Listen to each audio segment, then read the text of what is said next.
কাশের হাটে মুখে পড়ে আওয়াজ তোলে হয়ে যাবে ইনশাআল্লাহ মাশাআল্লাহ চরত পড়ে পায়ে পায়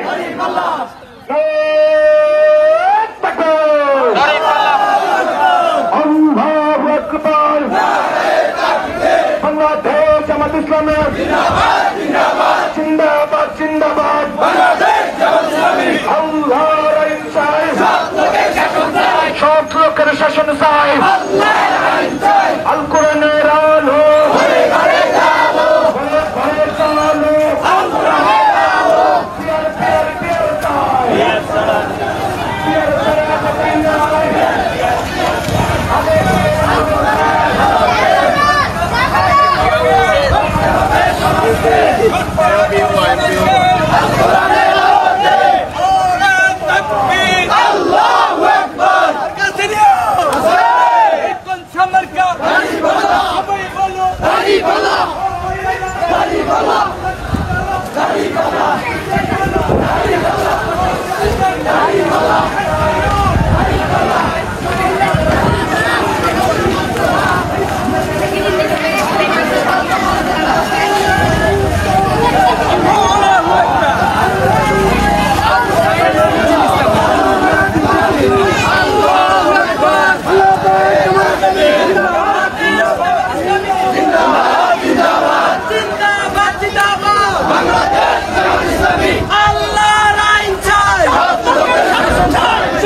আগে করো সংস্কার পরে করো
শিবির জনতা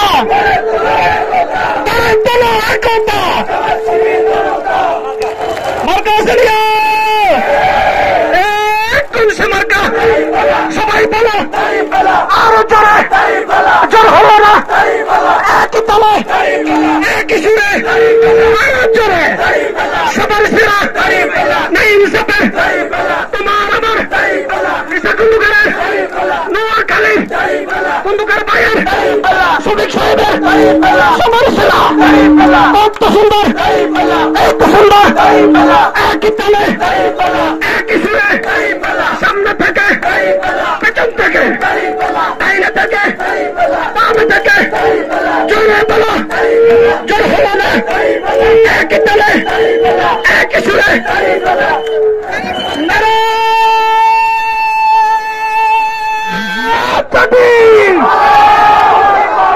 সম্মানিত উপস্থিতি আমাদের উপজেলা আমির সাহেবের পক্ষ থেকে স্লোগান এইখানে শেষ করা হলো।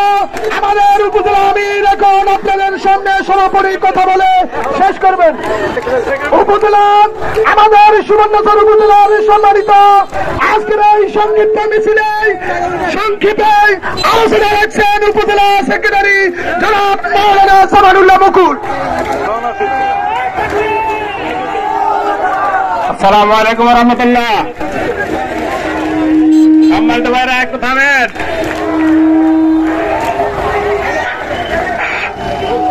প্রিয় ভাইরা, বাংলাদেশ জামাত ইসলামী কেন্দ্র ঘোষিত কর্মসূচির অংশ হিসাবে সুবর্ণচর উপজেলা জামাত কর্তৃক আয়োজিত আজকের বিক্ষোভ কর্মসূচিতে উপস্থিত আছেন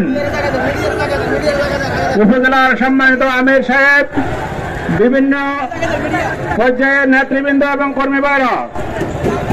আপনারা জানেন বাংলাদেশ জামাত ইসলামী বাংলাদেশকে পুনর্গঠনের জন্য 5 দফা কর্মসূচি ঘোষণা করেছে। এই কর্মসূচি জামাত ইসলামের জন্য নয়, এই কর্মসূচি 18,000 জনতার জন্য। আপনারা জানেন ইতিপূর্বে যারা বলেছে ছাত্রদের আন্দোলনের সাথে আমাদের কোনো সম্পর্ক নাই, তারা আরো বলেছে ইসলামী শরিয়া আইনে তারা বিশ্বাস করে না। এখন তারা বিদেশি পত্রিকার সাথে সাক্ষাৎকার দিচ্ছে 30টা আসন না দেওয়ার কারণে নাকি জামাত ইসলামী পিআরের জন্য আন্দোলন করতেছে। আমি বলতে চাই, আপনি কি বাংলাদেশে 300 আসনের ঠিকাদারি নিয়েছেন? কে আপনাকে এই দায়িত্ব দিয়েছে? বাংলাদেশে 300 আসনের মানে হচ্ছে বাংলাদেশের জনগণ। কাকে কয় আসন দিবে সেটা জনগণ ঠিক করবে। আপনার জনগণের রায় নিতে তো ভয় কিসের? আপনি পিআর পদ্ধতি অবলম্বন মেনে নিন। জনগণের রায় দেওয়া তাদের সেই ক্ষমতা তাদের হাতে তুলে দেন। তারা যদি জামাত ইসলামকে রায় দেয় আপনার সমস্যা কোথায়? যদি আপনার এত জনপ্রিয়তা থাকে জনগণ আপনার পক্ষে রায় দেয়, আমাদের কোনো আপত্তি নাই। কিন্তু পিআর পদ্ধতি এই দেশের 18,000 জনতার দাবি। আপনি কোন অবস্থাতে এই দাবি উপেক্ষা করতে পারেন না। সম্মানিত ভাইরা, বিগত 18 বছর এক শকুন এই দেশের ভাগ্যাকাশে তার কর্ম নিয়ে চালিয়ে গেছে। সেই শকুনের বিদায়ের পরে এবং তার সেমি শকুনরা আবার সেই জায়গা দখল করার চেষ্টা করতেছে। বাংলাদেশের জনগণ আপনাকে সুযোগ আর দেবে না। 1 শকুন বিদায় করতে 1,500 রক্ত 1,500 প্রাণ বিসর্জন দিতে হয়েছে। 3,000 ভাই বঙ্গ অবস্থায় আছে, 30,000 ভাই। এখন আর আমরা জান দিতে রাজি নাই। আমরা আর কোন শকুনের জায়গা দেব না। আমাদের দাবি আমরা আদায় করবো ইনশাআল্লাহ। এই দেশে যদি নির্বাচন হয় পিআরের ভিত্তিতে হবে, নচেত কোন নির্বাচন হবে না। সুতরাং জুলাই সনদের ভিত্তিতে আগামী ফেব্রুয়ারিতে নির্বাচনের দাবি বাংলাদেশ জামাত ইসলামী। আমরা সেই দাবির সাথে একাত্মতা ঘোষণা করে সুবর্ণচর উপজেলা থেকে একাত্মতা ঘোষণা করছি। নারায়ণ থাকবেন। এখন এই পর্যায়ে আজকে সমাবেশ সংক্ষিপ্ত সমাপ্তি ঘোষণা করছেন বাংলাদেশ জামাত ইসলামী সুবর্ণচর উপজেলার সংগ্রামী আমির জনাব মাওলানা জামাল উদ্দিন ভাই। আলহামদুলিল্লাহ, বাংলাদেশ জামাত ইসলামী সুবর্ণচর উপজেলা শাখা কর্তৃক আয়োজিত আজকের কেন্দ্রীয় কর্মসূচির বিক্ষোভ সমাবেশে উপজেলার নেতৃবৃন্দ, ইউনিয়নের নেতৃবৃন্দ, আমার সম্মানিত কর্মী ভাইরা, আপনারা অনেক কষ্ট করে আজকে আমাদের এই বিক্ষোভ সমাবেশকে বাস্তবায়ন করেছেন। এজন্য আমি সর্বপ্রথম আল্লাহর কাছে শুকর আদায় করছি, আলহামদুলিল্লাহ। আমি এই দেশের আপামর জনতার কাছে কৃতজ্ঞতা জানাই যে আপনাদের আন্তরিক সহযোগিতায় আজকে আমাদের প্রোগ্রাম বাস্তবায়ন হয়েছে। এই জন্য আপনাদের সকলকে ধন্যবাদ ও মোবারকবাদ জানাই আজকের আমাদের বিক্ষোভ সমাবেশের কার্যক্রম এইখানে সমাপ্তি ঘোষণা করছি। আসসালামু আলাইকুম ওয়া রাহমাতুল্লাহ। আমরা যে জায়গায় আছি